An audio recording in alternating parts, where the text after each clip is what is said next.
Thank you very much, Mr. Chairs. Great pleasure to be here.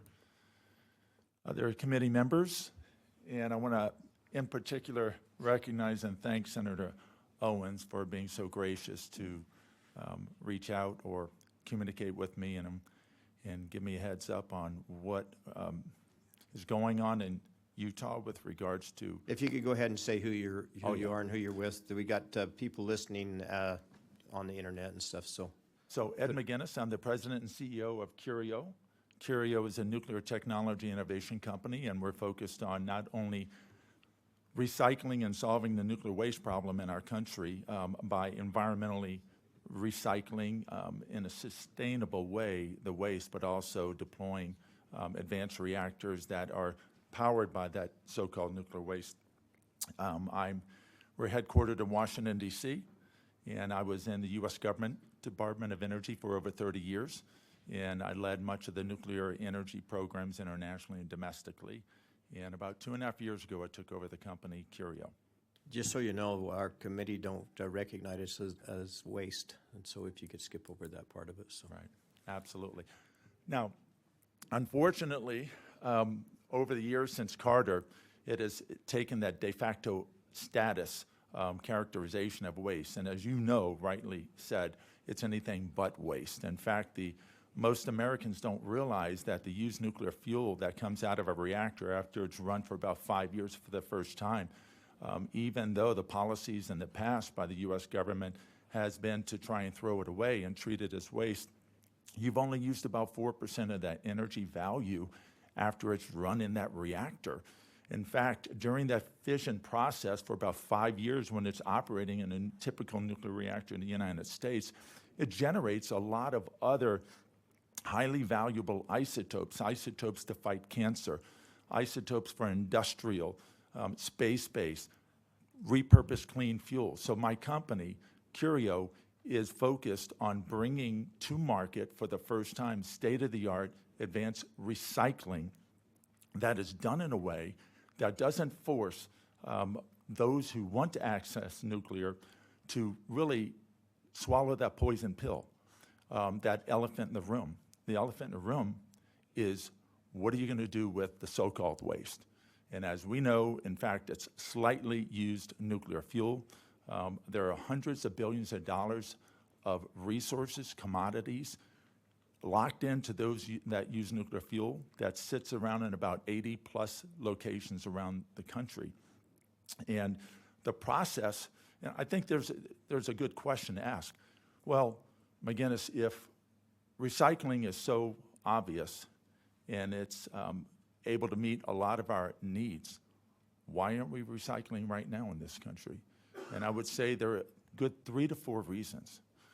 First and foremost, the process for recycling around the country is done using an arcane process that causes a lot of environmental problems when you're reprocessing.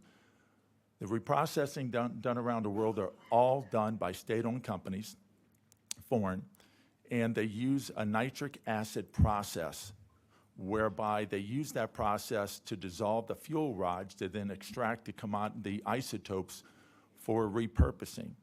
When they do that, ironically, they generate a lot more long-term, high-level radioactive waste.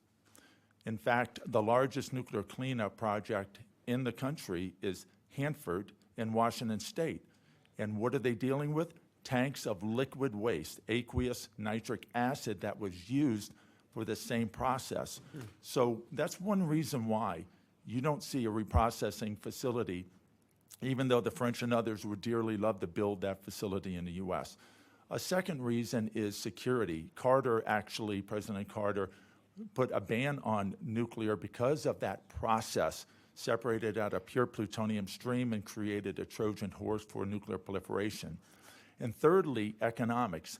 All of the reprocessing facilities, Russia, Japan, France, China, around the world, they're all state-owned, and they are not set up for economic optimization. They're not privately led. They're not focused on minimum overhead, maximum ROI. So our company has come in this unique moment in this country where we have bipartisan support for nuclear for different reasons in a way we've never seen in my lifetime. And the biggest reason I would argue that we don't have a large order book for new reactors, even though we've seen the administration commit to tripling nuclear in this country by 2050, we are nowhere near putting in the type of replacement units that one would need to even stabilize our 18% of the electricity. So what we believe is we must solve the nuclear waste problem in order for access to the nuclear sector without having to swallow that poison pill of long-term high-level waste with no effective management. Our process, we're partnered with 4 national labs at the U.S. Department of Energy. We're in the process of proving it out. In the next year, we will have a lab-scale demonstration of our process. Our process is threefold. One is we don't use any acid-based process, no aqueous process. We use a dry superheated process. What that allows us to do is when we do a full recycle of commercial use nuclear fuel in this country, we will only be left with about 3 to 4% of the original high-level radioactive materials that will need to be deeply geologically disposed of. We will separate out the low-level radioactive material. We know how to do this safely and securely. Just look at Energy Solutions in Utah. So number one, we will have what's called a triple bank shot. I used to work for Rick Perry, and we are focused on not only taking care of that nuclear waste by reducing it down to about 3 to 4%, where it's exponentially easier to dispose of, such as deep boreholes, 10,000 feet in the ground, and only lasting relatively about 300 years, where you have to second it, as opposed to if you don't recycle this material, it is going to be unsafe for people to be around for 10,000 to 100,000 years, according to the Nuclear Regulatory Commission. So number one, we've come up with an environmentally sustainable approach to access those hundreds of billions of dollars worth of commodities in there and do it in a way that also is environmentally friendly and avoids passing this nuclear waste down to generations. Secondly, we have built-in security with this process where we do not pull out a pure stream of plutonium, self-protecting as we pull it out. And thirdly, economic. So our approach is we're a mining business. We are going to extract every isotope that has value and then bring it to market, and at the same time reduce the amount of waste, and at the same time contribute to a tech corridor for the state that is hosting our facility or facilities. That's a triple bank shot, and that's my view. So we have this process. We're proving it out now. In the next year at Idaho National Lab, we will have demonstrated with actual commercial use nuclear fuel from Byron Nuclear Power Plant this process of environmentally friendly and secure and a multi-commodity extraction approach, number one. Number two, we're going to concurrently extract those isotopes and get them in a market.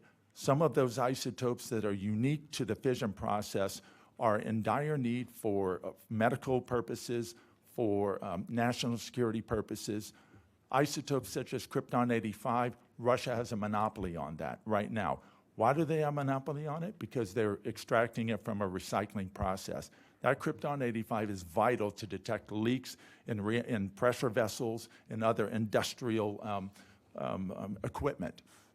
So we need to get out of dependence on Russia, on foreign suppliers, specifically geostrategic adversaries, and we will do that through harvesting and mining what we already have here in this country. We have the largest fleet of nuclear reactors around the world. That means we have the largest amount of slightly used nuclear fuel. Taking an all-above approach, we have a huge amount of resources ready to be tapped, and then it solves the waste problem largely. And then we're going to bring in 2 reactors, an advanced small modular reactor concurrently that's fueled by the recycled material. And then we're going to have a micro-reactor we're in the process of bringing to the market as well. We're engaged in multiple states who are interested. Our facility is going to be about a 3,000 full-time, mostly trades-based facility. The facility is going to be the largest recycling facility throughput, but the smallest, most compact facility in the world. It will be modularized. It will be largely automated. And so we are looking to deploy this by the early 2030s in about 7 to 8 years. 1 or 2 or perhaps 3 facilities in the country. We are scaling up as we speak. We're not going to go from a paper design to full commercial. We're going to do much like SpaceX did, go from like Grasshopper to Falcon 9 to Starship. We're going to go from kilogram separation, metric ton separation, and then go to the full 4,000 metric ton recycling facility max a year. That will give us tremendous opportunity. The facility will become a tech backbone, tech corridor with facilities setting up co-located, medical, industrial, space-based. So we're very, very optimistic about the path. We're very much focused on hitting those milestones so that our technology can be available for those states, those communities who want to access nuclear but don't want to have to do it at the expense of not having a waste plan, at the expense of not being environmentally sustainable, and at the expense of having to potentially have material that is stranded. So we have a great opportunity here. We're looking forward to it. And I want to just compliment the legislature, this committee, for in a due diligence way, looking at the opportunity and the potential for the benefits of nuclear in a sustainable way, in a circular economy way, and in a way that provides a legacy economic market impact for the residents of Utah. So thank you very much. Thank you. We have a question, Senator Owens. Yeah, thank you. Mr. McGinnis, thank you for coming to Utah. Welcome to Utah. We appreciate you coming and your background in this critical space. And when we reached out to you and connected with your company during the Idaho National Lab Tour with our energy working group, it was really gratifying to hear your approach of going to the so-called waste first and solving that problem, working forward. In our mining communities, we know we have to bridge having baseload power right now from our coal industries, and one day this is the dream to get there. So thank you for bringing your ideas, and already you've connected with the San Rafael Research Center and Energy Solutions. So thank you for coming and sharing your concept with us as we look for a path forward for Utah. I just want to share that. Thank you. Thank you. Representative Lyman. Yeah, thanks. Thanks for the presentation. Really exciting. You mentioned other locations around the country that you're working on. Can you share any of that information? Sure. From both a scale-up perspective, for example, in Idaho National Lab, we are looking at potentially building scaled-up facilities that will be able to produce isotopes and already have that local economic benefit. The state of Washington, we've been engaged with them for a further scale-up. We've had multiple states that have engaged with us for the full commercial recycling facility. Some of these states have a legacy for coal. In fact, we think that industries or sectors with coal and legacy of coal could be optimal for us, because we will have a facility that will require about 3,000 full-time trades-based jobs. These are jobs that start at 80,000, go up to 130,000, and the majority of these people will only need a high school or 2-year associate's degree. That's one of the myths that people think if it's a nuclear facility, they must all be advanced degrees. It couldn't be further from the truth. They get very, very well trained, certainly, but it gives us an opportunity to do what we want. We want to be stakeholder-based. We want to be a part of a long-term generational sector, and our facility we intend to have operating for about 60 years. So we're talking about generational jobs, and so we've been looking at locations where you have trades-based workforce available, good infrastructure such as rail, and also nuclear is not just a technical issue. Nuclear is very much a socio-technical, economic, and policy issue. So it's very, very important for us to have an approach where we would be in a position to really develop a long-term accepting partnership with the communities that would potentially host our facility. It would be as much theirs as anyone's. We have a lot of lessons learned on how the U.S. government has failed in attempting to deploy national nuclear fuel cycle facilities. Just look at Yucca Mountain. Force feeding any community is the wrong way to go. They need to be partners from the very beginning. And so our approach is to find communities where it will benefit them, and that benefit is understood and appreciated. And that goes all the way up to the state level and the federal level. The federal government has a problem right now, and that is a nuclear waste problem. They don't know how to solve it. It's not waste at all. It's a national treasure. Problem. And so we're proud to be a part of this. Yeah, That's a minor problem that the government's got. yeah, I'm excited about it. Thank you. Chairman Albrecht. So, thank you for being here. Have you made any contacts with the White Mesa Mill in Blanding? I have not. This is the early stage, and again, thanks to Senator Owens and a few others from the Energy Development Office, where we became aware we're already engaging with entities or companies such as Energy Solutions. We are working with also engaging with the universities. BYU, in fact, we're working with them now to put together a proposal to tap federal government resources for a nuclear energy university program to do a pilot-type work on our advanced recycled reactor and recycling process.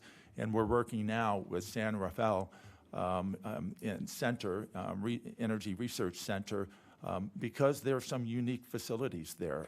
We were surprised to see the unique Dr. facilities. Mehmet's involved in both, and that's who you're working with, Dr. Mehmet? Yes, yes. And so we were very pleased to see there's pristine glove boxes, there's great facilities, a salt loop they're working on. So between the universities and, in fact, obviously with the deep pedigree in nuclear that University of Utah has with its research reactor, frankly, Utah is extremely well positioned if it chooses to really take a leadership role in the nuclear sector in a way that is good for the residents of Utah, in a way that solves that nuclear so-called waste conundrum, which is anything but waste. It is a hundreds of billions of dollar market waiting to be tapped.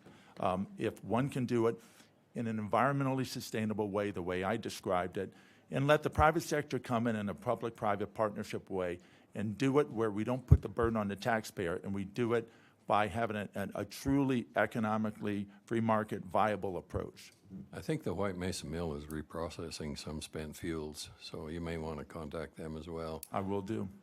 They're just, 3 hours? It's the only operating mill in the United States left. Right. And so is Energy Fuels in Well- Blanding, Utah.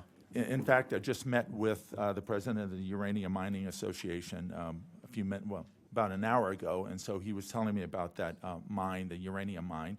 It's wonderful to see. American-owned uranium mine, you can't say that much in this country. We've lost much of our legacy in the uranium mining sector, and that needs to change. We need to reestablish that capability. It is critical for our energy security in our country. Yep. Thank you.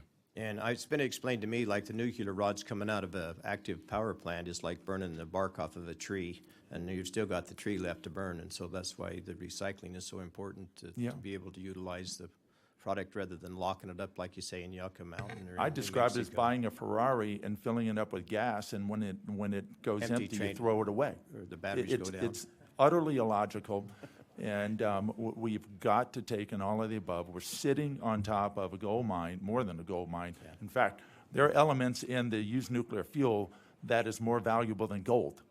And so people don't realize just how valuable of a suite of commodities for societal good waiting to be tapped. So whatever So state let me ends ask you a up- question. Yeah. So would you be able to take like the radioactive material from like X-ray machines or from ash analyzers and stuff like that and repurpose that as well, or? We are focused right now, our business line, on Because of the recycling the volume. commercial used nuclear fuel. That's the largest amount. It's 92,000 metric tons sitting around the country, stranded right now. And it's unfair to the taxpayer because the U.S. government is spending almost $1 billion a year in court assessed fines for failing to pick up that used nuclear fuel, but after having taxed the poor ratepayers for taking electricity from the plants. So that needs to change. I do believe that there is a strong incentive now for both parties to solve this, because we are not going to solve it if we don't come up with a rational, legitimate way to manage our used nuclear fuel. Stop describing it as waste. Stop conveying that. We have 11 states in the country still with moratoria on nuclear or restrictions, primarily because the federal Utah's not government. one of them, so welcome. The what? I say Utah's not one of them, so you're Right, welcome yes, here. Yeah. Well, I spoke before the two chambers in Charleston, West Virginia, about a year ago, the day before they were voting, or that day, on whether to lift the moratorium on nuclear. And there was on one side of the aisle, a delegate that came to me after hearing what we're doing, and she said, I opposed nuclear, I was supporting the moratorium, I'm changing my vote. Now that I know industry is coming up with a sensible solution that takes care of this so-called waste problem once and for all. Okay, seeing no more questions from our committee, we really appreciate you being here and My considering pleasure. Utah. We welcome you, and anything we can do as a committee members, get a hold of us and let us know. So, Well, thank you again for your leadership, and I stand ready to engage any further as you would like. thank you. Hello, everyone. I'm Tim Kowalchik, Dr. Tim, if you prefer. I'm the Emerging Technology Strategist for OED. And we've covered some of the initial steps to bring in nuclear to Utah, right? The legislature is excited. You've heard from Curio already, so this is no surprise. We need to handle the waste problem, right? I don't need to cover a ton of the details that Ed covered in his presentation at more detail. But I do want to do an exercise. I just want to step back for a moment and ask, when you first heard the word nuclear today, and this goes to the room and online, what'd you think of? Do you think of glowing green bars like The Simpsons? Do you think of radioactive symbols? Do you think of leaking canisters? Even if we do not recognize waste as a waste, the public does. That's the perception, right? We need to get ahead of it. We need to handle it. There needs to be a strategy. And I'll also preface this by saying that Curio is the last people I talked to when I was building this document, and we reached the same conclusion. So if you go out, you do your independent research, your clear biases, and you look into this, you come to the conclusion that the only way to do sustainable nuclear, to do effective nuclear, you've got to be handling the waste, and you should be handling it through spent fuel recycling and recovery. And like I said, a bunch of this was covered. I'll hit on just a couple of I'll re-highlight some of the key points. What is your spent fuel? Your reactors are running, you pull your fuel out, that sits in the cooling pods for several years, and then you package it up, it's sitting there for disposal. We've got 85,000 tons plus, 2,000 more on the way, and that stockpile is just growing and growing. That's your spent fuel, that's what people are concerned of, that's your high-level waste. The recycling and the recovery, you can piece this out. You can recover your fuel, most of your energy is in there, as you heard, when you're converting this stuff. Pretty much all of your original uranium is still there. You get a little bit more plutonium. You've got all your value. You've got those scarce materials Ed mentioned. You've got your medical isotopes. This stuff sees use. Huntsman, for instance, is actively developing some of these. I was talking to radiology labs up there that are limited in their research because they don't have supplies for these materials. So plenty of people, plenty of research, tons of value. We shouldn't be throwing it away. I'll give you one more analogy. You're throwing away a burger with a single bite out of it, right? No reason to. So why don't we It's call it like nonsensical. plutonium instead of waste? Why don't we call it plutonium, like platinum or palladium or gold? If you could We need to do rename this. I mean, it's if kind you of could do causing what the trouble government with me. did with UFOs and change it to unidentified aerial phenomenon, nuclear needs that movement. Honestly, it is Hey, a let's call public it just perception issue. plutonium then. No Yeah. more waste. We can rebrand. A couple of things. So the document is structured. It's effectively a big literature review. It ends up with the same conclusion you've heard. We extract 7 considerations. Feasibility. Can you do this stuff? Yeah, absolutely. France has been doing it for decades. The U.S. invented the process. That's your PRX. You've heard from Curio. There's these new modern procedures coming in that are much more effective, much more environmentally friendly, to the point now where you have private industry doing this. Ed made the point. There are no private companies that do recycling. It's all state-owned. Why is that? It's been too expensive. The technology is now to the point, decades of research have gone into this. You've got these private industry fiending for location, honestly, because they see it as a gold mine. And it is. These technologies are low risk, just to highlight that. They can't melt down. It's not possible. They're a route for non-proliferation rather than proliferation. There's never been disasters. If you're considering reactors feasibly, recycling is even safer. So, Well, if you're a cancer survivor, you know, you can thank your radiation for it. Absolutely, And yeah. instead of calling it waste, I mean, if you're a survivor of that, I mean, it's a lifesaver. I mean, like you say, there's really not been anybody other than outside of Hiroshima or somebody where they've dropped a nuclear bomb, but I mean, that's completely a different subject. Yeah, and you know, there's a long and storied history there of downwinders and people contentious about it, but the fact remains radiation is everywhere. That's an education issue more than anything, but it's crucial. If you look at the rates that these treatments are getting done, we're going to be restricted on effectively plenty of scarce medical isotopes. I won't say all, you can make some more easily than others, but that's coming down the lines. You want to do your cancer diagnostics, you want to keep people healthy, you want to keep Huntsman running, we need more. We flat out need more. Trace, security, I mean, you know, people, Yep. it's actually saved a lot more lives than it's caused. But Absolutely, absolutely. Regulation-wise, you can build one of these facilities. They're considered a production facility by the NRC. There is a gap there that's getting filled. We'll see what happens with them. That's at the federal level.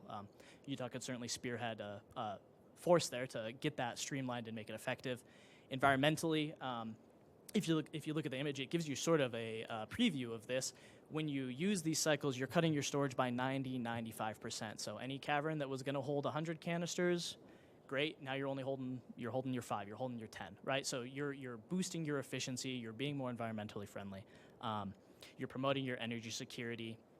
You want to talk about energy storage, you want to talk about batteries, any of that. Spent fuel is a battery. It's a giant battery. It has so much energy, it has so much energy potential. Again, 95% of your original energy. You're throwing away, you know, your phone with 90% charge. And then you're boosting that efficiency. And lastly, your economics. Curio makes the case that it's a billion-dollar industry. Their site is going to host 3,000 employees is what they'll pitch. That's a private industry estimate. La Hague in France, their site is about 5,000 employees. Stellafield in the UK, they're a combined facility. It's not strictly recycling, but they've got 10,000 employees.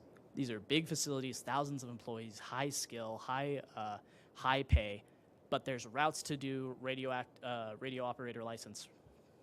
licenses within a couple years. That can be an associate's degree, but it'll still pay really high, right? In-demand skills. You're getting those materials, you're getting that fuel, and you're getting that storage reduction.